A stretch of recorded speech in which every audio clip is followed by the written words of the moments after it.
Benteng Amsterdam, benteng tertua di Indonesia Timur. Mungkin bangunan ini menjadi bangunan tertua di Indonesia Timur, namun yang pasti bangunan ini sudah berdiri pada tahun 1512. Awalnya benteng ini adalah loji milik Portugis untuk menyimpan rempah-rempah yang dibangun oleh Francisco Serrao.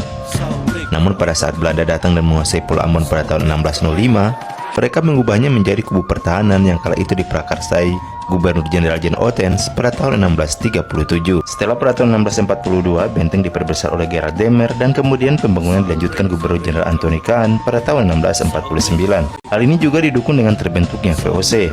Perubahan fungsi loji dilakukan karena saat itu sedang terjadi pertempuran antara Belanda dengan Kerajaan Tanah Hitu atau Kerajaan Hitu.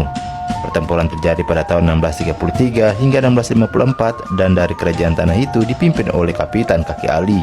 Sementara itu pembangunan benteng ini diselesaikan pada tahun 1649 hingga 1656 oleh Arnold de Fleming van Oudts dan menamakannya Benteng Amsterdam. Benteng ini memiliki 3 lantai. Lantai pertama merupakan tempat tidur para serdadu, lantai 2 merupakan tempat pertemuan para perwira, dan lantai 3 digunakan untuk pos pemantau.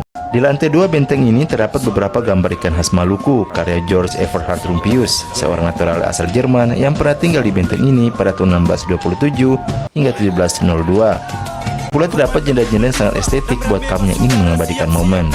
Jika ingin berkunjung ke tempat wisata sejarah ini, kamu hanya perlu membayar secara sukarela. Lokasinya sendiri berada di antara Negeri Hila dan Negeri Kaitetu, Maluku Tengah, Pulau Ambon.